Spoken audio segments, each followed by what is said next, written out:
Before I start this list guys, I want to let you know that I've started to do some single let's plays of PS4 games.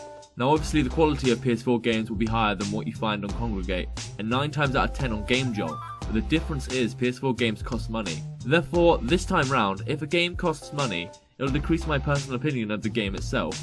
I mean, sometimes you don't buy a game even if you really want to because you actually want to use money for food and rent. Without further ado, here's this week's Game of the Week list.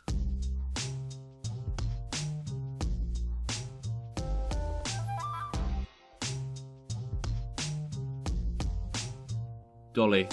Doli is an abstract game which features you as an unknown character wandering around a platformer landscape. The graphics really shine in this game, and though the puzzles are typical, they can be quite entertaining, especially for Let's Plays. The reason why I've put this game on the bottom of the list though, isn't so much because it was bad, but because there wasn't enough detail in the game. The game itself will only last 20 minutes maximum, and there are questionable elements included in the gameplay, such as the inclusion of a heartbeat monitor and some kind of tower deity. The platformer isn't bad, but it won't last long enough for you to enjoy either.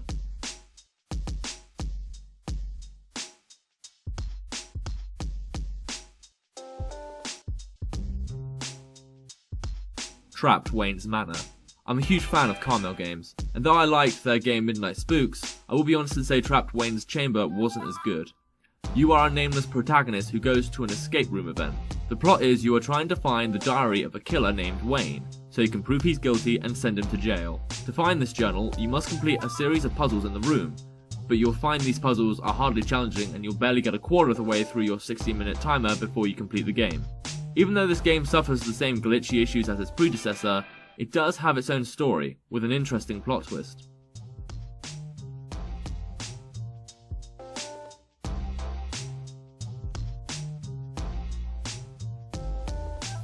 Rearm Trials. Made by the developer who created Armed with Wings, I was excited to play this game at first, but found it difficult to enjoy. By the look of the characters used, you are the mother of the protagonist from Armed with Wings, and you are trying to survive against a group of thugs. As you kill more thugs, you get better weapons, but not much more will change before your inevitable death. For beginners, the complex combat system won't feel rewarding until you've mastered the game. Even if you do take the time to get good enough to play, there isn't much rewarding about it as weapons can feel repetitive. However, the game will last a while if you get into it, and the look of the game itself isn't bad.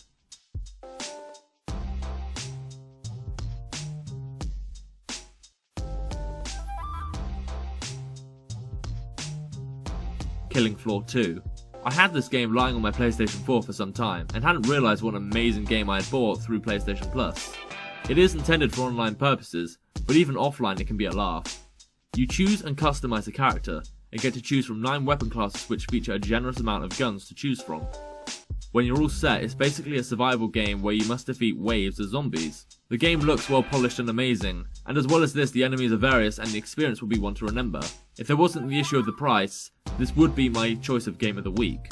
However, upon looking at how much the game is on Steam and on PlayStation Network, it costs $39.12. It may be a AAA game, but for this much I would want to see a story mode as well as collectibles and maybe even a challenge set. If you do have the game, it's worth a try, but if you don't, this will cost you an arm and a leg.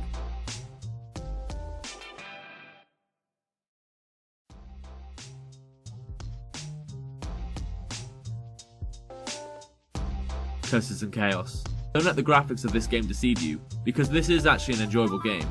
There is a little story which tells of 2 adventurers cursed by a king, which causes the adventurers to be chased by hordes of demons wherever they go. You can choose to play either with yourself or you can have a friend play beside you. Unfortunately though, you won't be able to play this online if you do buy the PS4 version. You have to fight 10 rounds per level of monsters, and as you go through each level you'll find new enemies which challenge you to utilise your resources. The game is only $12.49 on PS4, but despite this cheap price you will find the mechanic will get old after a while. Compared to anything mentioned on this current list before though, you should have more fun with this game than the others.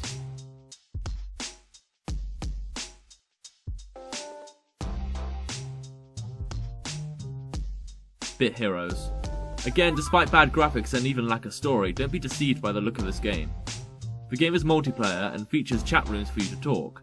There is little story, apart from a grandfather character who tasks you to go dungeon crawling and defeat monsters. However, compared to many turn-based RPGs, Bit Heroes offers more variety and more to do in the game. For example, you'll have a list of companions which you can collect after every dungeon you pass. There's also a leveling system and equipment you can obtain to improve your character. You can even do player versus player, fusion creatures, and craft equipment. The game does suffer with limited plays based on your energy level, like a Facebook game, but there's more to do overall and the game is completely free on Congregate. It's a surprise this game is free to play with all the content it has, and therefore, Game of the Week is Bit Heroes.